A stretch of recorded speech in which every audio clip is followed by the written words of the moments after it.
Good afternoon, students. Today we discuss the remaining concepts of chapter 3rd, election and representation in the form of question answer. The first concept is that what are the major challenges before our election system in India? As we know that we have an independent body that is known as Election Commission, which has responsibility to conduct free and fair elections in our country India. But still our election system is facing several challenges. Which kind of challenges? The first challenge is money power. Money power is often used by influential candidates and parties to win election.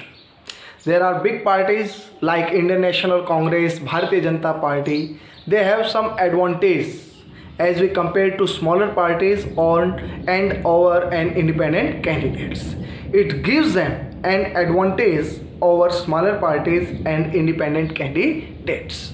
So जिन राजनीतिक दलों के पास पैसा बहुत ज़्यादा होता है वो हमेशा अपना एक प्रभाव रखते हैं, क्योंकि हमारे देश के अंदर चुनाव के अंदर जो खर्चा होता है वो दिखाया कुछ और जाता है और वास्तविक खर्चा कुछ और ही होता है. The second challenge is, in some parts of the country, candidates with criminal connection have been able to secure a ticket from major parties. So it is the relation between the political leaders and criminals. This is the biggest challenge before our election system.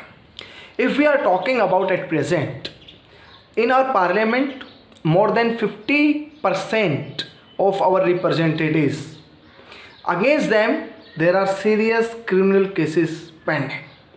आज वर्तमान की बात करें, 17वीं लोकसभा की बात करें, राज्यसभा की बात करें तो 50% ऐसे हमारे प्रतिनिधि हैं जिनके खिलाफ गंभीर जो केस हैं, क्रिमिनल केसेस हैं, वो अभी तक पेंडिंग हैं. Politicians misuse government machinery during elections. It happened so many times when the ruling party misusing the government resources in favor of them. I want to give example of 1975 Lok Sabha election when Shrimati Indira Gandhi used the government machinery in favor of her, and Allahabad High Court dismissed her on 10th of June 1975 when the Allahabad High Court gave its decision. Women have received inadequate representation. Yes, it is fact. It is a bitter fact. Before 2014, in Lok Sabha, the percentage of women representatives never reached up to 10%. It was the first time when in 2014, when 65 women representatives elected in our Lok Sabha, which was 12.5%, and in 2019 there are 78 women representatives in our parliament, which is more than 14% of the total representatives. And in state assembly, never the women number reached on 5%, and it was happened many times that when the women representatives does not reach on the higher post like the CM post, like the Prime Ministership post. Parties appear to be similar in their policies and programs, making it difficult to choose. At present, there are no wide gap between the policies of the different political parties. Family lineage, especially in the distribution of tickets to relatives, is a big challenge to Indian democracy. Yes, it is a bitter fact.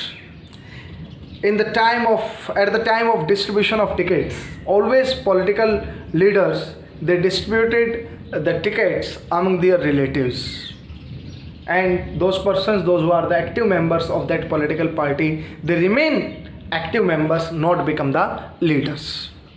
Religion and caste are used to incite communal passion and casteist feeling of people, leading to electoral violence and partisan politics. It is one of the major challenge when the political leader they use religion and caste when they talked with the people, they mix religion and caste in their political agenda, then it became a danger for our national unity and for our election system. Media is used for petty promotional campaigns. Sometimes the ruling party misuse media to preach about their policies in a negative manner and the negative policies in the positive manner. कई बार media का प्रयोग गलत चीज़ों को सही तरीके से करके दिखाया जाता है. ये भी हमारे इलेक्शन सिस्टम के सामने बहुत बड़ी एक चुनौती है. So in the first question or the first concept we discuss that what are the several challenges before our election system in India. So first, money power. Second, that criminal connection. Third, misuse government machinery. Fourth, women representatives received inadequate representation. Fifth, parties, there is no difference in the policies of the different political parties. Challenge of dynastic succession. Religion and caste mixed with politics. So these are the several challenges before our political system. Next concept is what do you mean by electoral reforms and what are the various aspects of electoral reforms. चुनाव सुधार क्या है और चुनाव सुधार के जो पहलू हैं, क्यों चुनाव सुधार चाहिए, इन सभी पर हम क्या करने वाले हैं, अभी बात करने वाले हैं. So electoral reforms refers to the introduction of best practices in ensuring better democracy, clean politics, fair election, ideal member of legislative houses and true representation and so on. These are the various aspects of electoral reforms. How can we reforms our election system? All the suggestions become the part of our electoral reforms. Now what are the aspects of electoral reforms? First, transparency about the background of the candidates. Yes, the voters must know about the transparency. It means about the background of the candidates, and for this the Supreme Court make mandatory to each and every candidate who is contesting in the election file an affidavit, and in that affidavit all the educational qualification, all the family assets and all the cases which are pending against that candidate should be filled.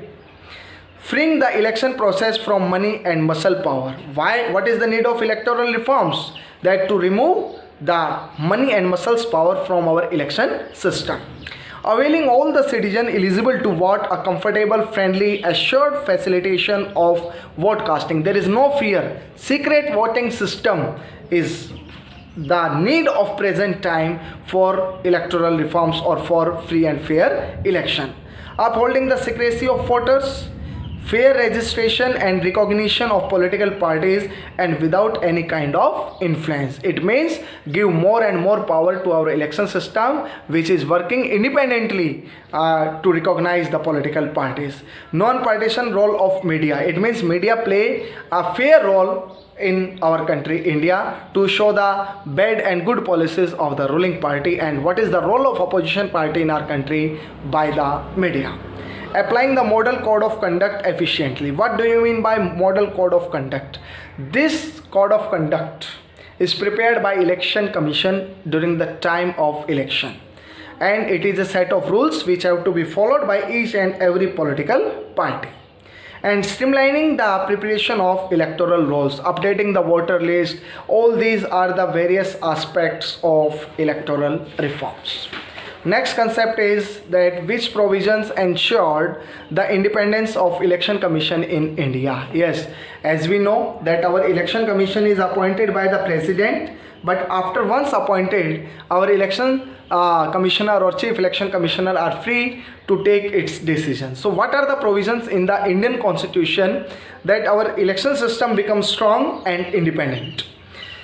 The independence of election commission is ensured by the following provisions. Which provisions? So first one is that election commission derives its power from the constitution. It does not receive any order from any government office.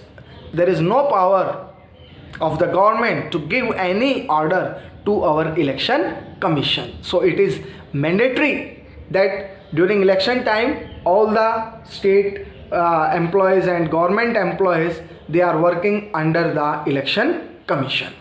The chief election commissioner and the other election commissioner are appointed by the president for a fixed term of 6 years. What is the tenure of election commissioner? 6 years or up to the age of 65 years. whichever comes first and they cannot be removed except through the process of impeachment. हमारे देश में मुख्य चुनाव आयुक्त और अन्य चुनाव आयुक्तों को केवल महाभियोग impeachment process by which process we can remove president from its post, हम इम्पीचमेंट के थ्रू ही इनको हटा सकते हैं, वरना 6 ईयर्स जो इनका टेन्योर होता है वो क्या होता है, फिक्स होता है, या 65 ईयर्स इनकी क्या होती है, एज होती है. Once appointed, the service condition of the election commissioner cannot be varied to their disadvantage, and the salary and allowances of chief election commissioner and other election commissioner are charged from the consolidated fund of India and cannot be reduced during their tenure. So, like for the independence of judiciary system, all the judges, they are getting their salary from consolidated fund of India. Like this, our member of election commission, they are also getting their salary and allowances from the consolidated fund of India. इन्हें भी भारत की संचित निधि से क्या दिया जाता है, पैसा दिया जाता है, और इनके टेन्योर के दौरान इनके वेतन में कोई कटौती नहीं की जा सकती है. The central government and the state governments are duty bound to make available necessary staff for the conduct of functions of election commission during the election time. This is mandatory for central and state government to provide employees under the working of election commission. Next and the last concept is that give any 5 valuable suggestions for electoral reformation in India. How can we reform our election system? What are your views? You can put your own views during the examination that how can we change our electoral system. First one is that the first past the post system should be replaced by the proportional representation system so that parties get seats in proportion to the votes they secure. The first suggestion that this system FPTP should be replaced by PR, by which we can say that if a political party secured 20% of the vote, so it must be saved or secured 20% of the seats. State funding of election, it is very important suggestion. Yes, if we want to stop the misuse of money power in election time, so state must be funding the election should be started. This would ensure vigilance on role of money during election. So there is a keen eye of the state official over the expenditure of money during election. Candidates with a criminal case should be banned from contesting election. जितने भी criminals हैं और जिनके खिलाफ criminal cases pending है, उनको भी क्या करना चाहिए, चुनाव लड़ने पर रोक लगा देनी चाहिए. Parties using caste and religious passions inciting violence should be banned. Those political parties who use the religious symbol or religious appeal, caste appeal, they must be banned by our election commission. A law should be made regulating the functioning of political parties. This would ensure transparency and democratic functioning of political parties. So, a law should be made regulating the functioning of political party, regular internal election, maintain a register of their members. So, these are some laws which can be implemented in our election system, and by we can reform our electoral process. Laws should be made to reserve 1/3 seats for women in the parliament and the state legislative assemblies. Like the local government, in local government there is a quota of 33% to the women representative. Like this, that 33% reservation must be given to all the women in the assembly seats or in the both houses of parliament. Rotation of reserve seats, increase in requirement of minimum number of vote poll to save security deposit. Election Commission should be empowered to counter amend election on reports by an election observer. So these are the various suggestions on which we can reform our electoral process. Students, today we discuss 3 to 4 major concepts of this chapter. The first one, that what are the challenges before our election system. Second, that aspects of electoral reforms. Third, which provision ensured the independence of election commission in India. And the fourth, that what's your valuable suggestion regarding the electoral reformation in India. Thank you and have a nice day.